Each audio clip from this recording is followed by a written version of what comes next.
Number 41. Get up on the right side. Since I was a child, I have always been intrigued with the idea that you could have a great day just by getting up on the right side of the bed. Later in life, during my years as a largely unsuccessful songwriter, one of the few successes I had was with a country rock song that I co-wrote with Fred Neep and Duncan Steed. It was called The Right Side of the Wrong Bed. Today, my fascination is not so much with the right side of the bed as it is with the right side of the head, or to be more precise, the right side of the brain. In the 1930s, brain surgeons discovered the different functions of the two halves of the brain while working with epileptics. In 1950, Roger W. Sperry of the University of Chicago and later of Caltech made the greatest breakthroughs in discovering that dreams, energy, and creative insight come from the right side of the brain, while linear, logical, short-term, and short-sighted thinking come from the left. I repeat, dreams, energy, and creative insight come from the right side of the brain, while linear, logical, short-term, and short-sighted thinking come from the left. The best explanation of how whole brain thinking surpasses left brain thinking or right brain thinking is in a book written by British philosopher Colin Wilson called Frankenstein's Castle. Wilson reveals that we have more control over drawing vital energy and creative ideas from the right brain than we ever realized. And what stimulates the right brain the most is a high sense of purpose. If you had to carry a heavy sack of sand across town, your left brain might get upset and tell you that you were doing something boring and tedious. However, if your child were injured badly and she weighed the same as a huge bag of sand, you would carry her the same distance to the hospital with a surprising surge of vital energy sent from the right brain. That's what purpose does to the brain. Self-motivation gets more and more exciting as the left brain gets better and better at telling the right brain what to do. Number 42. Let your whole brain play. Suicide rates go down during times of war because many people begin to feel useful and challenged enough times during the day. This encourages them to use both sides of the brain harmonically. In less eventful times, people tend to slip into using just one side of the brain and get trapped into feeling useless. Most people unconsciously wait for an external crisis, such as a threatened bankruptcy or an attack on the street or the burning down of their home or an unwanted divorce or a war, to kick in their whole brain thinking. But that passive misuse of the brain leads to a life of reaction rather than creation. When Oliver Wendell Holmes said most people go to their graves with their music still in them, he just as easily could have said that most people live in their left brain only. When Thoreau said most men lead lives of quiet desperation, he was describing what life is like if you stay trapped in left, linear, short-sighted thinking. But the irony is that the left brain has gotten an unfairly negative reputation simply because people stay trapped there. When people learn that the left brain is there to connect with the right, then it takes on new power and function. When people stay trapped in linear, flat, and logical left brain thinking and never activate the creative right side of the brain, they lose their love of life. The right brain comes alive during dreaming at night while the left brain sleeps. But it is possible, as artists, poets, and saints can attest, to have the same two-sided interplay that we had as children. While we are awake, we simply have to fire it that we had as children. While we are awake, we simply have to fire it off by using the left brain to call on the right. This is what happens when we make love, play games, write poetry, hold a baby, or face a threatening crisis. The left brain commands the right brain to come alive and get involved. That is when you get whole brain thinking, or what psychologist Abraham Maslow called peak experiences. The three best ways to activate whole brain thinking are through fresco visualization, joyful work, and revitalizing play. Rather than wait for external crisis to appear, create internal challenge games of your own goals and purposes that lead you in the growth toward the motivated person you want to become. The real excitement in studies of the power of the right brain lies in its suggestion of a neurological basis for personal transformation. It's not just a motivational puff or secular evangelism to say that we possess unlimited creative energy and we can use it to create the lives we want. In fact, writes Colin Wilson, we can learn to live on a far, far higher level of power, and that is what the left brain was intended for. Its far-sightedness gives it the ability to summon power. Yet it hardly makes use of this ability. It could be compared to a man who possesses a magic machine that will create gold coins so that he could, if he wanted, pay off the national debt and abolish poverty. But he is so lazy and stupid that he never bothers to make more than a couple of coins every day, just enough to see him through until the evening. Or perhaps he is not lazy, only afraid of amputating the machine. If so, the fear is unnecessary. It is magical and cannot be imitated. Most people regard their right brain with a sense of wonder. They think inspiring thoughts came to them out of the blue. Last night I had this strangest dream. They will say, not knowing how much control they really have over that magical machine. Get your stars out.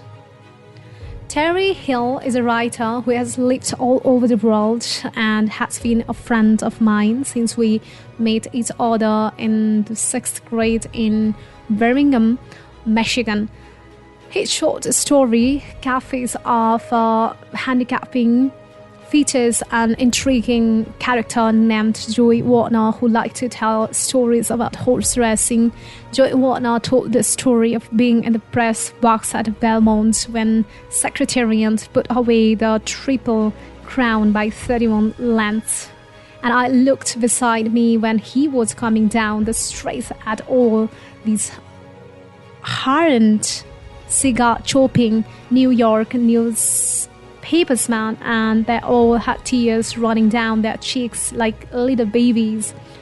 Of course, I couldn't see to clear myself the tears in my eyes. I was 23 at the time, and it was the first Triple Crown in my lifetime. Imagine that. The story brought me even closer to a question I have been asking all my life. Why do we cry when we see huge accomplishments? Why do we cry at weddings? Why do I cry when the blind girl jumps with her horse in the movie Wild Hearts Can't Be Broken? Or when the Titans win the games and Denzel Washington's Remember the Titans? Why did those sports writers cry to see that horse win by 31 lengths? This is my theory. We weep for the winner inside of all of us. In these poignant moments, we cry because we know for a fact that there is something in us that would be very bit as great as what we are watching. We are, for that moment, the untapped greatness we are seeing, but we get tears in our eyes because we know the greatness isn't being realized. We could have been like that, but we aren't. Terry here also gives public talks on creativity. His own work in advertising and public relations throughout the years has won countless awards, and as one might expect, he presents some learned and sophisticated formula for creating, but he finishes all his talks by saying it is really a simple thing to be creative. All you do is get your start out. That's how you tap into the untapped you. His reference is to Seymour, an introduction by Zadie Salinger. Seymour is writing a letter to his brother Buddy, who has chosen to become a professional writer. Seymour tells his brother that writing has always been more than a profession, that it has been more likely Buddy's reason. He says that Buddy will be asked two very profound questions when he dies about the writing he was doing. One, where most of your starts out, and two, where you're busy writing your heart out. Terry Hill's advice to his audiences on the subject of creativity is to make sure you get your stars out. This is another way of saying let me stars that are in you shine freely. Don't force them out. Just let them shine. Although Hill's audiences are usually advertising people and writers, his recommendations apply to all of us. Our lives are ours to create. Do we want to create them in a lackluster way, or do we want to be inspiring? When we write our plans and dreams, we need to write our hearts out in shooting for the stars. It's time to get a bit wild. Wild hearts can't be broken. Number 44, just make everything up.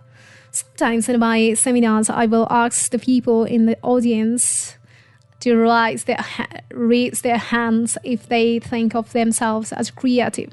I have never had more than a third of the audience raise their hands. I then asked the people how many of them were able to make things up when they were younger. Make up names for their dolls, make up a game to play, make up a story for their parents when the truth looked less promising. All hands go up. So what's the difference? You made stuff up as a child, but you are not a creative adult. The difference is that we have charged the word creative with meaning something truly extraordinary. Picasso was creative. Meryl Streep is creative. Wasself Jean is creative. But me? So one of the ways to get started at creating goals and action plans is to just make them up, like you did as a kid. Think of creating in simpler terms. Think of it as something all humans do very easily. French psychologist Emily Cole said, always think of what you have to do as easy as it will be. Number 45, put on your game face. I used to hate to study for tests in high school. Nothing could have been more boring. But one day, Terry Hill and I decided to make a game of it. We decided to challenge each other by making up mock tests for each other. The only rules were that we had to ask 30 questions and the answer had to appear in the text that we were going to be tested on in the classroom the next day. Because we were both competitive and loved games, we worked very hard to come up with the most ridiculously difficult questions we could devise. What was Magellan's middle name? How many of Custer's children were daughters? What is the 23rd word is the Gettysburg Address? We also try to anticipate the author's toughest questions and learn the obscure answers. On the morning of the real test, we presented its author with our own test, always twice as hard as the real test. As we each took its author's test, there was much happy yelling and laughter. But by the time we took the real test in school, we were more than ready. In fact, we often looked across the classroom at each other during the real test and rolled our eyes with the stand at the simplicity and stupidity of the real exam. By changing our study into a challenging game, we had taken the work out of the task and replaced it with play. Did we work as hard? Harder? But by transforming work into play, it increased our energy and our sense of creativity. Most people who play a lot of golf or tennis work much harder at their games than they do at work. All people work harder at play than they do at work because there are no resistance. Golfers are working harder on the golf course than they are at their professions. They don't always know this, although their spouses usually do, because it doesn't feel like work, it feels like fun. They bring more energy, innovations, and just to what they are doing out on the course because it's game. They also bring an ongoing commitment to increasing their skills. Everyone is interested in getting better at the games they play. As for the effect of games on energy, consider a bunch of guys playing poker all night because poker is a game. People can play it all night until the sun comes up. When they finally come home to sleep, you might be tempted to ask them, how did you manage to stay up all night? Were you drinking coffee and cokes? No, they confess they were drinking beer. But shouldn't beer slow you down and make you tired? Not if you are playing a game. In fact, you will also learn that they were probably smoking cigars and eating junk snacks as well, not generally known as stimulants. What was stimulating was the game, the joy of competition. Playwright Noel Coward once said, "Work is more fun than fun." I included that quote in a seminar guidebook for our sales group a year ago, and one of the participants in the back of the room raised his hand and said, "Yeah, Steve, who is the snow coward guy? I figure with a quote like that, he's either a porn star or a professional golfer." That line got a great laugh at my expense, but it also revealed a truth which almost all humor does. People believe that the fun jobs are always somewhere else. If only I could get a job like that. If only I had been a pro golfer.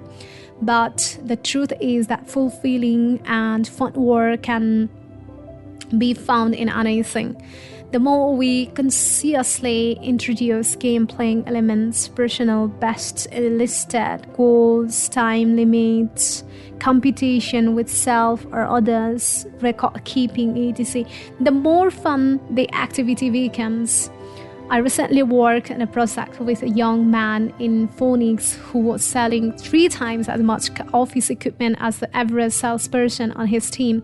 He said he didn't understand his co-workers who got depressed easily, took rejection hard, and struggled with putting their deals together. "I don't take this that seriously," he smiled. "I love all my sales challenges. The tougher the prospect is, the more fun I have selling. There is absolutely nothing personal or depressing in any of this for me. When I meet a new sales prospect, it's a chess game. Whatever it is you have to do, whether it is a major project at work or a huge cleaning job at home, turning it into a game will always bring you higher levels of energy and motivation. 46. Discover active relaxation. There is a huge difference between active relaxation and passive relaxation. When we play video games, play computer games, play cards, work in the garden, walk the dog, go into a chat room or play chess, we are interacting with the unexpected and our minds are responding. All of these activities increase personal creativity and intellectual motivation. They are all active pursuits. Active relaxation refreshes and restores the mind. It keeps it flexible and toned for thinking. Great thinkers have known this secret for a long time.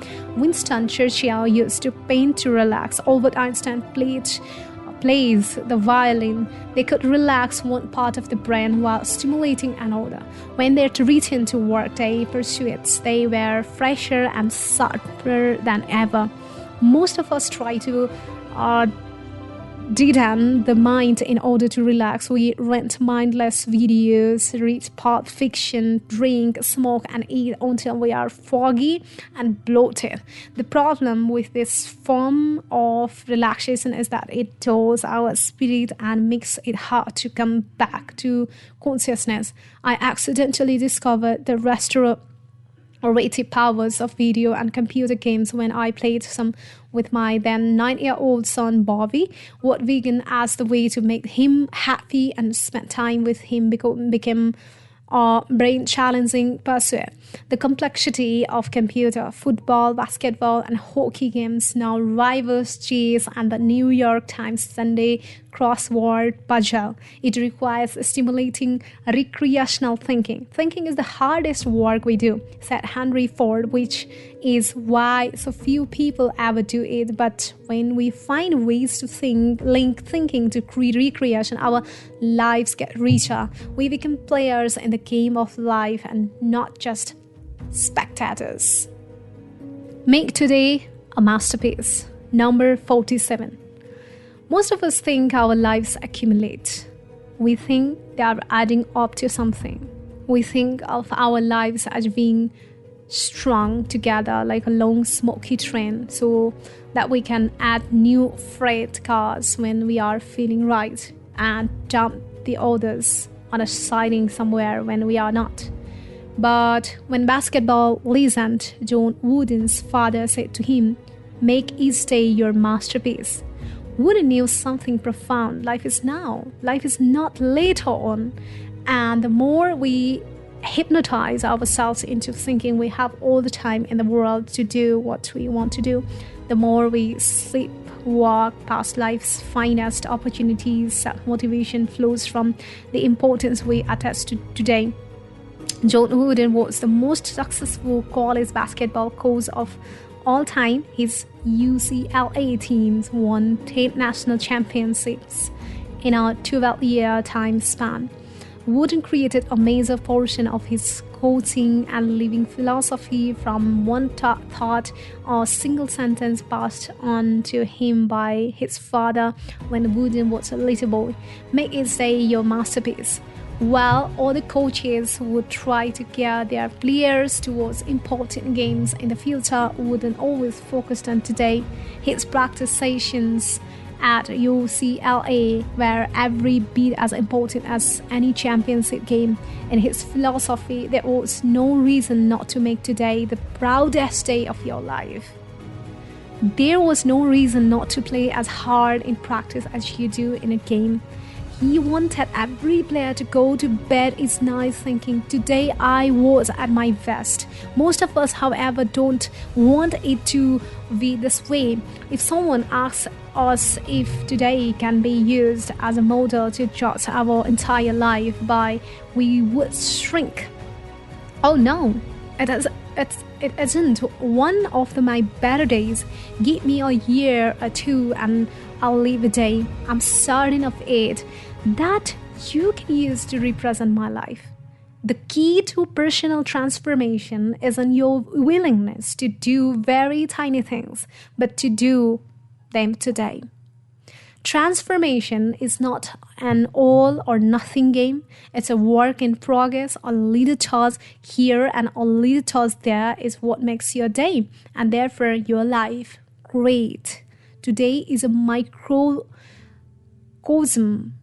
of your entire life. It is your whole life in miniature.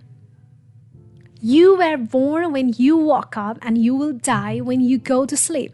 It was designed this way so that you could live your whole life in a day. Number 48, enjoy all your problems. Every solution has a problem. You can't have one without the other. So why do we say that we hate problems? Why do we claim to want a hassle-free existence? When someone is emotionally sick, why do we say, he's got problems? Deep down, where our wisdom lives, we know that problems are good for us. When my daughter's teacher talks to me during open house and tells me that my daughter is going to be working more problems in math than she worked last year, I think that's wonderful. Why do I think it's wonderful when my daughter gets more problems to solve if I think problems are a problem? Because somehow we know that problems are good for our children. By solving problems, our kids will become more self-sufficient. They will trust their own minds more. They will see themselves as a problem solvers, because we ourselves are so superstitious about our own problems. We tend to run from them rather than shout them. We have demonized problems to such a degree that they are like monsters that live under the bed. And by not solving them during the day, we tremble over them at night. When people took their problems to the legendary insurance giant W. Clement Stone, he used to shout out, "You have got a problem? That's great. It's a wonder he wasn't shot by someone, given our culture's deep superstition about problems." But problems are not to be feared. Problems are not curses. Problems are simply tough games for the athletes of the mind, and true athletes always long to get a game going. In the road less traveled, one of M. Scott Peck's central themes is that problems call forth our wisdom and our courage. One of the best ways to approach a problem is in a spirit of a play, the same way you approach a chess game or a challenge to play one-on-one playground basketball. One of my favorite ways to play with a problem, especially one that seems hopeless, is to ask myself, what is a funny way to solve this problem? What would be a hilarious solution? That question never fails to open up fresh new avenues of thought. Every problem in your life, said Richard Bach, author of Illusions, carries a gift inside it. He's right, but we have to be thinking that way first, or the gift will never appear. In his groundbreaking studies of natural healing, Dr. Andrew Wells suggests that we even regard illness as a gift, because illness can be such a powerful stimulus to change. He writes, in Spontaneous Healing, perhaps it is the only thing that can force some people to resolve their deepest conflicts. Successful persons often come to regard it as the greatest opportunity they ever had for personal growth and development. Truly a gift. Seeing illness as a misfortune, especially one that is underserved, may obstruct the healing system. Coming to see the illness as a gift that allows you to grow may unlock it. If you see your problems as courses, the motivation you are looking for in life will be hard to find. If you learn to love the opportunities your problems present, then your motivational energy will rise.